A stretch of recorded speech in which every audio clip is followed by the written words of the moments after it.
સ્વચ્છતા સર્વેક્ષણ 2025-26માં નડિયાદ મનપાનો રાજ્યમાં ડંકો વાગ્યો છે। નવી 9 મનપાઓમાં નડિયાદ મનપા સમગ્ર ગુજરાતમાં પ્રથમ ક્રમાંકે રહ્યું છે। સિટીઝન ફીડબેક કામગીરીમાં નડિયાદ ગુજરાતમાં પ્રથમ ક્રમે રહ્યું। નડિયાદ શહેરના 12,274 નાગરિકોએ પ્રતિક્રિયા આપી। લક્ષ્યાંક કરતાં વધુ ફીડબેક મેળવી એક ઐતિહાસિક સિદ્ધિ મેળવી છે।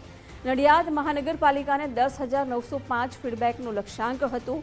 જન ભાગીદારી અને નાગરિકોના સહયોગથી આ લક્ષ્યાંક પાર પડ્યો છે। દૈનિક 120 થી 125 ટન કચરાનો નિકાલ કરાય છે। શહેરમાં અંદાજે 150 ડોર ટુ ડોર કચરાના વાહનો કાર્યરત છે। 425 જેટલા સફાઈ કર્મચારીઓ દિવસ રાત ફરજ બજાવે છે। રાત્રિના સમયે પણ ડોર ટુ ડોર કચરો ઉઠાવવાની કામગીરી ચાલુ હોય છે। મુખ્ય માર્ગો પર રાત્રિ સફાઈ અભિયાન પણ હાથ ધરાયું છે। ધારાસભ્ય પંકજભાઈ દેસાઈએ નાગરિકોનો આભાર માન્યો। કહ્યું, જન ભાગીદારીથી નડિયાદે ટૂંકા સમયમાં આ સિદ્ધિ હાંસલ કરી છે। શહેરને વધુ સ્વચ્છ અને અગ્રેસર બનાવવા નાગરિકોને અપીલ પણ તેમણે કરી।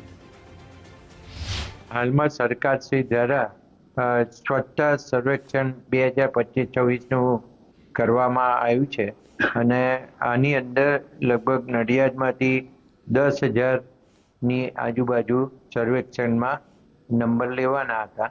એમાં આપણે 12,747 જેટલા સર્વેક્ષણની અંદર આપણું જે સર્વેક્ષણ છે એ આખા ગુજરાતની અંદર 9 મહાનગરપાલિકામાં આપણે પહેલા નંબર ઉપર અત્યારે સર્વેક્ષણમાં આવ્યા છે।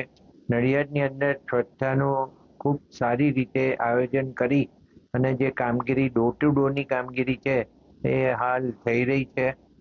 હજુ પણ એની અંદર કોઈ પણ જાતની કચાશ હોય તે દૂર કરવાના પ્રયત્નો હંમેશા ચાલુ રહ્યા છે। અમે લોકોના ઘરે રોજ અમારા વિસ્તારમાં અને અમારા ઘર સાઈડ રોજ જ સવારે કચરાવાળી ગાડી આવે છે, જે ડોર ટુ ડોર બધાને કચરો એકત્ર કરે છે।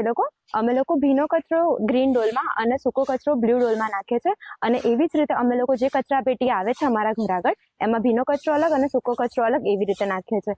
અમારે ત્યાં રોજ જ રાત્રે અમારા વિસ્તારમાં કચરાવાળા આવે છે અને કચરો વાળે છે અને સફાઈ રાખે છે। તદુપરાંત ઐતિહાસિક સ્થળો જેવા નડિયાદમાં છે, જેવી રીતે નીલકંઠ મહાદેવ મંદિર છે, સંતરામેશ્વર મહાદેવ છે, સંતરામ મંદિર છે, પ્લસ BAPSનું જે સ્વામિનારાયણ મંદિર છે, આ બધા જ મંદિરોમાં એટલી સ્વચ્છતા રાખવામાં આવે છે। ત્યાં રોજ જ સફાઈ કરવામાં આવે છે અને ત્યાં આગળ બધા જ કચરા પેટી મૂકવામાં આવે છે, જેથી આપણું જે નડિયાદ નગરપાલિકામાંથી મહાનગરપાલિકા બન્યું છે એમાં એક સ્વચ્છતા પણ એક અગત્યનો મુદ્દો થઈ શકે છે।